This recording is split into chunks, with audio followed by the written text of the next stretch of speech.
O apartamento cheirava ao perfume da minha mãe e a uma felicidade que já não existia mais. O cheiro de florata que antes eu, Luísa, achava um pouco antigo, agora era a coisa mais preciosa que restava naquelas paredes. Ele se agarrava às cortinas, impregnava o estofado da poltrona velha, e eu buscava suas notas sutis quando o vento da janela entreaberta balançava o voal. A terceira semana sem a mamãe se arrastava como um pesadelo. O tempo parecia ter congelado, transformando-se numa massa cinzenta e pegajosa na qual eu me afundava mais a cada dia. Eu estava sentada no sofá, enrolada no roupão dela, olhando para a parede vazia.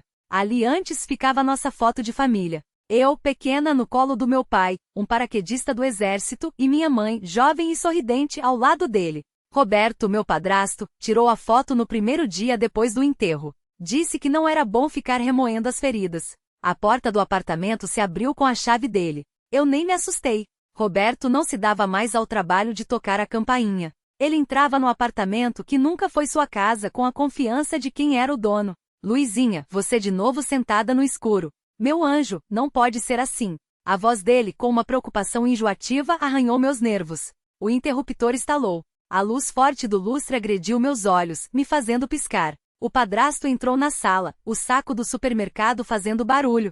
Ele cheirava a perfume caro, a cigarro e algo mais estranho e frio. Esse cheiro expulsava o da minha mãe, e me deu vontade de escancarar todas as janelas. Eu comprei seu iogurte preferido, aquele de morango, e pão de queijo. Você precisa comer, minha filha.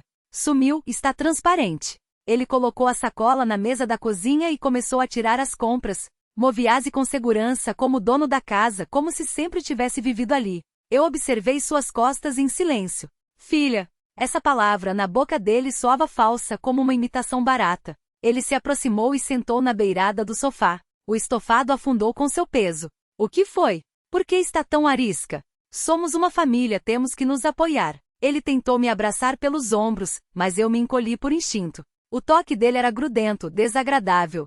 Roberto tirou a mão e por uma fração de segundo vi irritação em seus olhos, mas ele logo vestiu a máscara da compaixão de novo. Eu entendo, é difícil para você. Para mim também. Lúcia era tudo para mim. Ele suspirou de forma teatral, olhando para o teto. Tive que me esforçar para não rir com amargura. Eu me lembrava muito bem das brigas deles nos últimos tempos, de como minha mãe chorava à noite na cozinha, enquanto Roberto pedia dinheiro para seus projetos muito promissores. Minha mãe vendeu a casa de praia, depois o carro que meu pai deixou, mas por algum motivo, os projetos dele nunca davam lucro. É exatamente por isso que precisamos ficar juntos, ele continuou, capturando meu olhar. Precisamos resolver as coisas, Luizinha. A vida não espera. Eu não sentia fome. Não sentia vontade de nada. O nó na minha garganta não me deixava nem comer nem respirar. Mas eu me levantei obedientemente e fui para a cozinha, sentindo seu olhar pesado e calculista nas minhas costas. Ele não me olhava como uma enteada, mas como um obstáculo ou talvez um recurso. Aqui, come um pouco. Ele me empurrou o potinho de iogurte aberto e uma colher. Eu peguei um pouco, mecanicamente. O gosto parecia algodão. Lu, é o seguinte, ele começou com cuidado escolhendo as palavras. Sentou-se à minha frente, com as mãos cruzadas sobre a mesa. Precisamos resolver os documentos do apartamento. Sabe, estou com umas dificuldades nos negócios temporários, claro. Tenho umas dívidas. Preciso passar uns papéis pro nome de outra pessoa, para evitar que os credores cheguem até aqui. É só uma formalidade pro banco. Eu levantei meus olhos vazios para ele. O apartamento era a única coisa que tínhamos. Pertencia à minha mãe e antes dela, à minha avó. Minha casa. Sua mãe entenderia, ele pressionou no ponto mais dolorido. Ela ia querer que a gente ficasse bem, que não fossemos parar na rua. É do seu interesse também. Faremos tudo com inteligência, passaremos temporariamente para uma pessoa de minha confiança e assim que meus negócios melhorarem, tudo volta ao normal. Palavra de honra. O olhar dele deslizava pelo meu rosto tentando ler minha reação. Em seus olhos não havia luto nem compaixão, apenas um cálculo frio e sóbrio. Eu fiquei em silêncio. Não tinha forças para discutir. A dor tinha me esgotado, deixando apenas uma casca apática para quem tudo tanto fazia. Era mais fácil concordar, só para que ele se calasse e fosse embora, me deixando sozinha no silêncio com o perfume da minha mãe. Tudo bem, eu suspirei baixinho. O rosto de Roberto se iluminou instantaneamente. A tensão que pairava no ar desapareceu. Ele até pareceu se endireitar, como se tivesse tirado um peso das costas. Isso, menina inteligente. Eu sabia que você era compreensiva. Ele contornou a mesa e estendeu a mão novamente para afagar meu cabelo. Dessa vez eu não me afastei. Fiquei parada como uma boneca, sentindo sua mão seca e estranha na minha cabeça. Já combinei com o pessoal do cartório. Amanhã de manhã a gente vai lá. Você assina e pronto. Coisa de 15 minutos. Ele se arrumou rápido e saiu, deixando sobre a mesa o iogurte e seu cheiro enjoativo de perfume. Quando a porta bateu, eu finalmente consegui respirar. Fui até a cômoda e abri a primeira gaveta. Entre os lenços da minha mãe e cartões postais antigos, havia uma pequena caixa de veludo. Dentro, sobre o forro desbotado, repousava uma velha plaqueta de identificação militar numa corrente simples. A única coisa que restou do meu verdadeiro pai. Ele morreu durante uma operação especial quando eu tinha apenas 3 anos. Mamãe me deu a plaqueta no meu aniversário de 18. Cuide dela, Luizinha. É a proteção do seu pai. Enquanto ela estiver com você, ninguém vai te fazer mal. Ele sempre estará por perto. Eu peguei a plaqueta. O metal frio se encaixou na minha mão como de costume. Apertei-a no punho, sentindo as letras e os números gravados. Para Roberto, era só um pedaço de ferro inútil. Para mim era toda a minha proteção, toda a conexão com quem me amou de verdade. Coloquei a corrente no pescoço e escondi a plaqueta sob a blusa. O metal gelado tocou minha pele e por um segundo, pareceu que não era só um objeto, mas a mão forte e segura de alguém no meu peito. A mão do meu pai. Amanhã, cartório. Formalidade. Por algum motivo, essas palavras despertavam uma ansiedade surda e inexplicável dentro de mim. Algo estava errado. Eu sentia isso com cada célula do meu corpo, mas não conseguia entender o que. Eu estava exausta demais para lutar. Mas quando Roberto passou para me pegar em seu carro na manhã seguinte, ao sentar no banco da frente, eu toquei discretamente com os dedos a plaqueta sob a roupa. Apenas por precaução. Vamos só assinar uns papéis no cartório. É rápido, insistia Roberto, abrindo a porta do seu carro popular antigo para mim. O interior cheirava a um aromatizador barato de pinho e a fumaça de cigarro velha. Eu sentei obedientemente no banco da frente, sentindo as molas me espetando pelas costas através do tecido fino. Não dormi a noite toda e agora, o mundo parecia irreal, como se eu estivesse vendo através de um vidro embaçado. O carro partiu. Roberto estava estranhamente animado e agitado. Ele até ligou o rádio, de onde saiu um pop animado e irritante. Ele batucava os dedos no volante no ritmo da música, assobiava e me lançava olhares rápidos e avaliadores.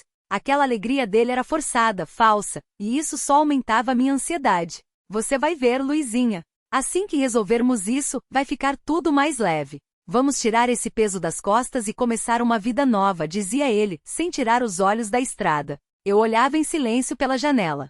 As ruas familiares do meu bairro foram substituídas pelas largas avenidas do centro. Eu esperava que a qualquer momento fossemos virar em direção a um dos altos prédios comerciais onde os cartórios costumam ficar. Mas o carro, depois de cruzar o centro, seguiu em frente, para uma parte da cidade onde eu nunca tinha estado. Os arranha-céus deram lugar a prédios de 5 andares, e depois eles também foram substituídos por muros cinzentos e sombrios de zonas industriais. Roberto, para onde estamos indo? Os cartórios ficam todos no centro, perguntei baixinho, quebrando seu murmúrio alegre com a música. É um atalho, filha. Desviando do trânsito, ele respondeu, sem virar a cabeça. E esse cartório é de um conhecido meu. O escritório dele é num lugar tranquilo, sem filas. Mais fácil assim. A resposta soou muito ensaiada, muito decorada. O nó frio de ansiedade, que antes dormia em algum lugar no meu estômago, começou a crescer, enchendo-me de um medo gelado. Apertei na mão a corrente com a plaqueta sob a blusa.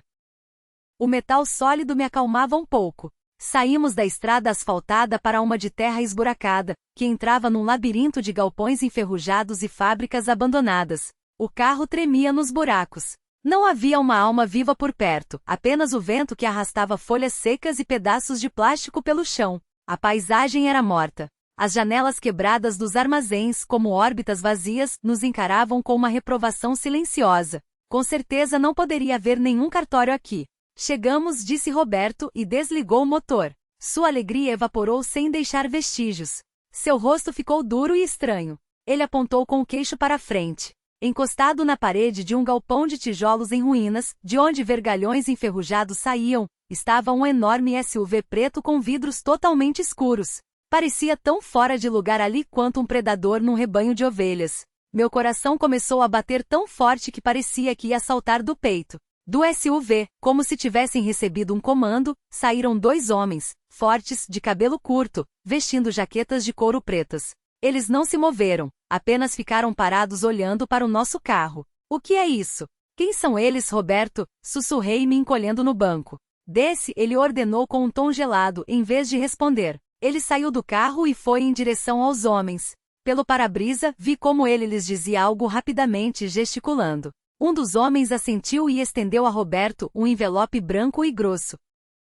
Meu padrasto o pegou, enfiou-o desplicentemente no bolso interno da jaqueta, e seu rosto se contorceu num sorriso ganancioso e triunfante. Naquele momento eu entendi tudo. Não era uma formalidade, era um negócio, e a mercadoria naquele negócio era eu. A porta do meu lado se abriu. Roberto estava parado ali. Seus olhos estavam frios e vazios como as janelas do galpão abandonado. Desce, eu mandei, repetiu ele, agarrando meu braço. Seu aperto era de ferro. Não, eu não vou a lugar nenhum.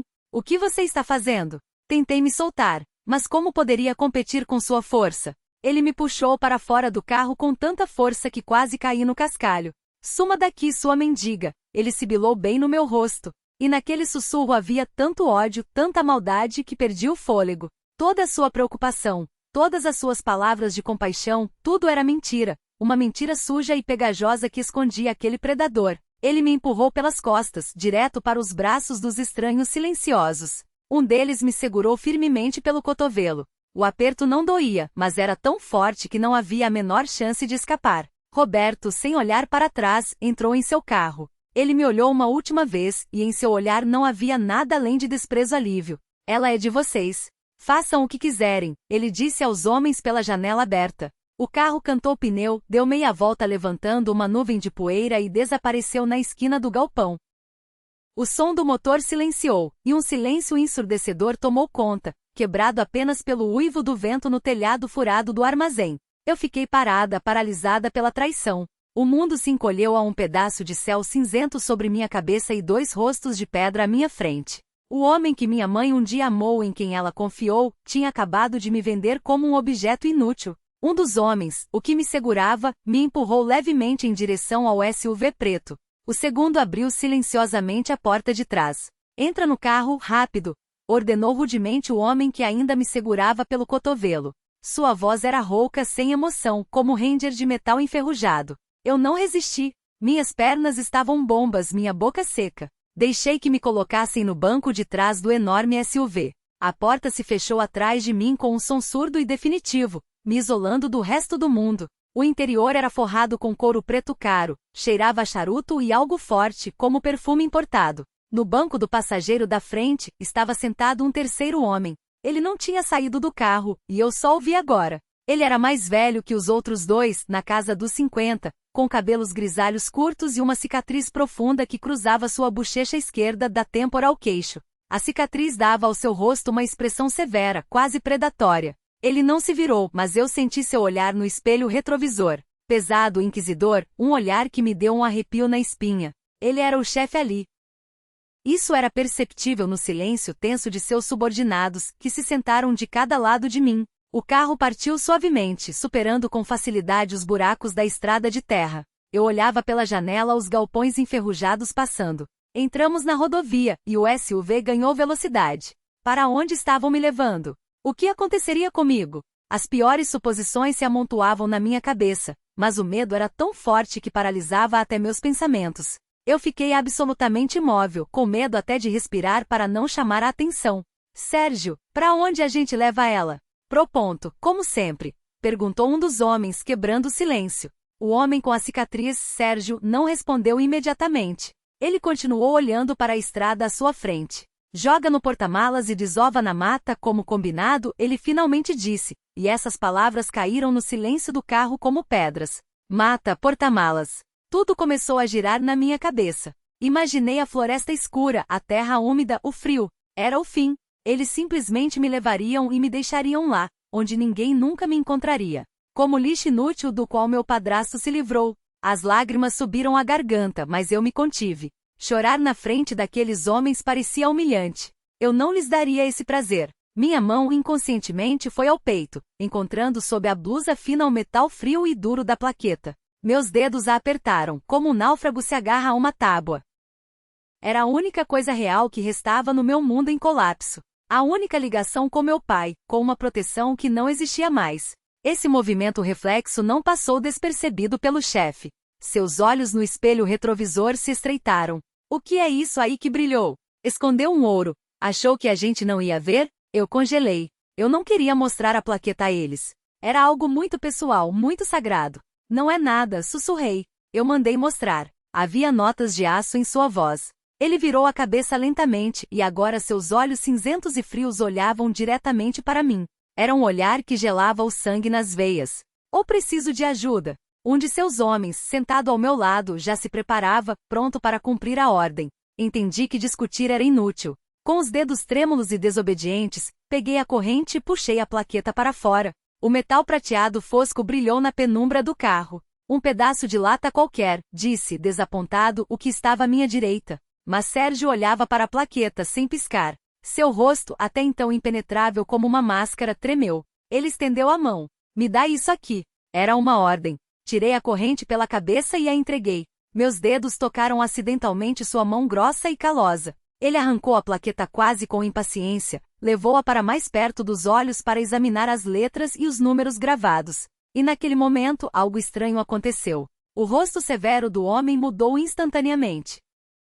Ele ficou pálido tão de repente que o grisalho em suas têmporas pareceu mais escuro. A cicatriz na bochecha pareceu escurecer contra a pele mortalmente branca.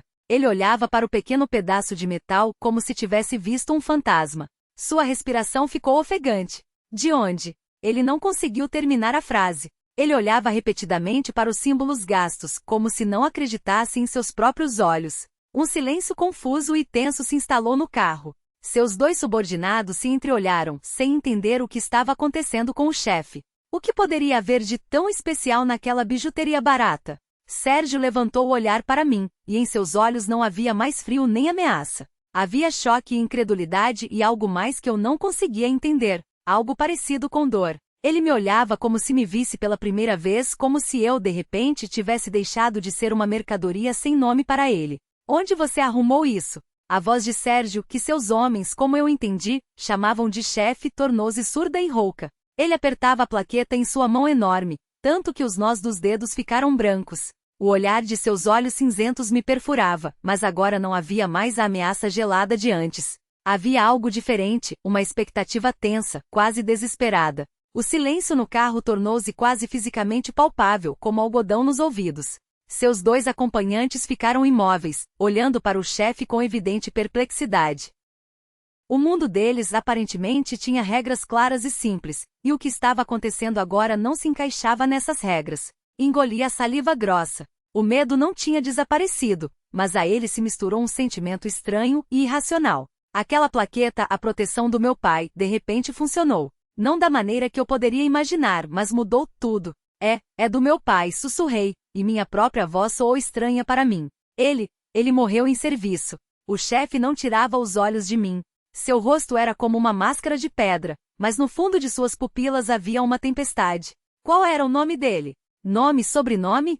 Ele articulou cada palavra. André Bastos, respondi. E tudo dentro de mim se contraiu de dor ao mencionar o nome que eu raramente pronunciava em voz alta. Eu disse o número da unidade dele, aquele mesmo que minha mãe me fez decorar quando eu era criança, para o caso de precisar. O chefe lentamente abriu o punho e olhou novamente para as letras gravadas no metal. Seus lábios se moveram sem som, repetindo o nome. André Bastos, ele leu em voz alta e sua voz tremeu. Ele ergueu a cabeça e seu rosto severo se contorceu em uma careta de dor tão genuína que me senti desconfortável. Parecia que a velha cicatriz em sua bochecha tinha se aberto e começado a sangrar novamente. Lobo. A gente chamava ele de Lobo. Ele se recostou no banco e fechou os olhos. Gotículas de suor brotaram em sua testa. Seus dois homens se entreolharam. Um deles, o que estava sentado à minha esquerda, tossiu. Chefe, tudo bem? O que foi? O chefe não respondeu. Ele abriu os olhos novamente e me olhou como se visse através de mim. Visse em mim os traços de uma pessoa que eu mesma mal lembrava. Ele era meu melhor amigo, disse ele em voz baixa, quase um sussurro. E cada palavra saía com visível dificuldade. O melhor de todos. Passamos por tudo juntos. Ele me salvou na última missão. Me usou como escudo contra os estilhaços. Eu só fui atingido de raspão. Ele passou o dedo distraidamente pela cicatriz na bochecha. Mas ele não terminou cortando a frase no meio. Mas naquela reticência havia mais do que em quaisquer palavras. Um silêncio ensurdecedor e vibrante pairou no carro. O motorista até reduziu a velocidade, lançando olhares preocupados pelo espelho retrovisor. E esta plaqueta, o chefe girou o pequeno pedaço de metal entre os dedos. É a minha reserva. Eu tinha duas. Antes daquela missão, dei a minha a ele para dar sorte. Eu disse, já que meu apelido é Águia, minha sorte é dupla, sorte de águia, brinquei, idiota. Ele se calou, e eu vi um brilho úmido em seus olhos severos. Aquele homem enorme e assustador, cuja simples visão gelava o sangue, agora parecia um menino perdido que de repente encontrou um fantasma de seu passado. Passaram-se alguns minutos que pareceram uma eternidade. Ninguém ousava quebrar o silêncio. Finalmente, o chefe se endireitou. Como se tivesse tomado uma decisão, ele me estendeu a plaqueta. Tome. É sua. Por direito. Eu a peguei com cuidado, e meus dedos tocaram sua mão novamente. Desta vez, sua pele não me pareceu áspera e estranha. Ele se virou para o motorista. Sua voz voltou a ser firme e autoritária, mas a dureza gelada de antes havia desaparecido. Dá meia volta. Pra onde, Sérgio? Surpreendeu-se o motorista. De volta para a cidade, para a casa dela. E a mata? Perguntou confuso o segundo bandido. Aquele que não tinha dito uma palavra. O chefe virou lentamente a cabeça para ele. Seu olhar era pesado como chumbo. Que mata? Você não entendeu? Esquece. Essa conversa não aconteceu. E essa viagem também não. Entendido? Sim, senhor, chefe. Entendido, murmurou o outro se encolhendo no banco. O carro fez uma curva suave no meio da rodovia, sob as buzinas indignadas de outros veículos. Estávamos voltando para a cidade. Eu estava sentada, apertando na mão a plaqueta aquecida pelo calor da mão de outra pessoa, sem entender nada. O que foi aquilo? Um resgate milagroso, uma coincidência estranha. Olhei para o homem sentado à frente. Ele estava novamente olhando para a estrada, mas seu perfil não me parecia mais predatório. Havia algo profundamente trágico nele. O homem que há pouco ia me matar, agora me levava para casa porque 20 anos atrás meu pai, que eu mal lembrava, salvou sua vida. Chegamos de volta à minha casa. A viagem de volta transcorreu em completo silêncio, mas era um silêncio diferente. A tensão havia diminuído, dando lugar a um constrangimento vibrante. Eu fiquei sentada, encostada na janela, observando as luzes da cidade passarem, luzes que não me pareciam mais hostis. Em meu punho eu apertava a plaqueta. Não era apenas uma proteção. Era uma chave que abriu uma porta onde antes havia apenas um beco sem saída. O SUV entrou no meu condomínio e parou a poucos metros da entrada do meu prédio. Meu coração deu um salto de ansiedade novamente. Perto da entrada estava o mesmo carro popular antigo de Roberto. A porta do porta-malas estava aberta e ao lado, no asfalto, se empilhavam caixas de papelão. O próprio padrasto ofegante estava carregando para fora do prédio o antigo abajur de pé da minha mãe. Ele estava tão concentrado na tarefa que nem percebeu o enorme carro preto parando silenciosamente ao lado. Eu olhei para ele, e dentro de mim, em vez de medo e mágoa, crescia uma raiva fria e furiosa. Ele não apenas me vendeu, ele já estava se livrando das coisas, da memória, limpando o território que considerava seu. A porta do SUV se abriu. O chefe, Sérgio, saiu primeiro. Seus 2 homens o seguiram, posicionando-se ao seu lado como sombras silenciosas. Roberto finalmente ergueu a cabeça, os viu, e seu rosto se transformou numa máscara de terror primitivo. O abajur caiu de suas mãos enfraquecidas com um estrondo, a cúpula se partiu. Ele ficou paralisado, como um coelho diante de uma jiboia, olhando para mim, sã e salva, saindo do carro logo atrás.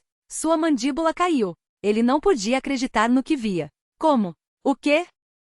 Vocês deveriam ter, ele balbuciou, recuando e batendo as costas em seu carro. Sérgio caminhou lentamente em sua direção. Ele era uma cabeça mais alto que Roberto e 2 vezes mais largo. Parou a um passo dele, olhando-o de cima para baixo com um desprezo gelado. Deveríamos ter o quê? Cumprido seu serviço? A voz de Sérgio era baixa, quase insinuante, mas por isso mesmo, ainda mais assustadora. Você nem se interessou em saber para quem estava encomendando o serviço. Não te importava. Eu não entendo, gaguejava Roberto. Seus olhos corriam de Sérgio para mim e de volta. Os 300 mil que você pegou. Sérgio acenou com a cabeça para o bolso interno da jaqueta de Roberto, onde o envelope grosso fazia volume. Era o meu dinheiro. Você me pagou com o meu próprio dinheiro para eu me livrar da filha do meu melhor amigo. Um completo desentendimento passou pelos olhos de Roberto, seguido pela compreensão.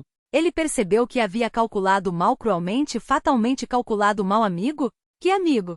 Sua voz tremia. Sérgio não se dignou a responder. Ele apenas ficou ali, olhando, e aquele olhar era pior que qualquer golpe. Roberto se encolheu sob aquele olhar, amoleceu, pronto para o pior. Eu esperava que agora eles o batessem, o empurrassem para o carro, o levassem. Mas em vez disso, Sérgio fez um sinal quase imperceptível para seus homens. Um deles, o mais quieto, aproximou-se de Roberto sem cerimônia, enfiou a mão em seu bolso e tirou o envelope com o dinheiro. O outro, ao mesmo tempo, pegou da pasta que segurava o tempo todo alguns papéis e os enfiou na cara do meu padrasto. O que é isso? Engasgou Roberto. Essa é a sua nova dívida com juros, explicou Sérgio calmamente. Você é um homem de negócios, gosta de arriscar. Considere que investiu num projeto muito ruim. Agora você me deve 3 milhões. E este apartamento, ele acenou para as janelas onde a luz estava acesa, é a garantia, até você devolver cada centavo. E meus juros, acredite, correm bem rápido. Roberto alternava um olhar enlouquecido entre os papéis e o rosto de Sérgio. Ele entendeu que não era apenas uma ameaça, era uma sentença. Ele caiu numa armadilha da qual não conseguiria mais sair. Perdeu tudo, o dinheiro e o apartamento pelo qual foi capaz de tudo. Suas pernas fraquejaram, e ele lentamente desabou no asfalto, escondendo o rosto nas mãos. Seus ombros tremiam convulsivamente. Sérgio não olhava mais para ele. Virou-se para mim. Seu rosto se suavizou, as rugas severas ao redor da boca se alisaram. Vá para casa. Ele não vai mais te incomodar. Eu vou garantir isso. Ele fez uma pausa, como se estivesse organizando os pensamentos. Seu pai, o lobo, ele salvou minha vida. Eu era jovem, impetuoso, me meti onde não devia. Ele me carregou nas costas para fora do inferno, mas ele mesmo não conseguiu sair a tempo. Eu vivo com isso a vida toda. Considere que eu só comecei a pagar minha dívida. Ele se virou e, sem olhar para trás, caminhou em direção ao seu carro. Seus homens o seguiram. As portas do SUV se fecharam silenciosamente e um momento depois, ele desapareceu na curva. Fiquei sozinha no meio do pátio. Ao meu lado, no asfalto, um homem chorava silenciosamente. Um homem que uma hora atrás era minha maior ameaça e agora se transformará em uma figura patética e esmagada. No ar, cheirava a poeira e ozônio de uma tempestade distante. Levantei a cabeça e olhei para as janelas do meu apartamento. Ainda era a minha casa. Caminhei lentamente em direção à entrada do prédio, passando por cima do abajur quebrado. Na mão, eu ainda apertava a velha plaqueta de identificação militar. Estava quente, quase viva. Pela primeira vez em 3 semanas, senti que conseguiria respirar. A história não tinha acabado. Ela estava apenas começando.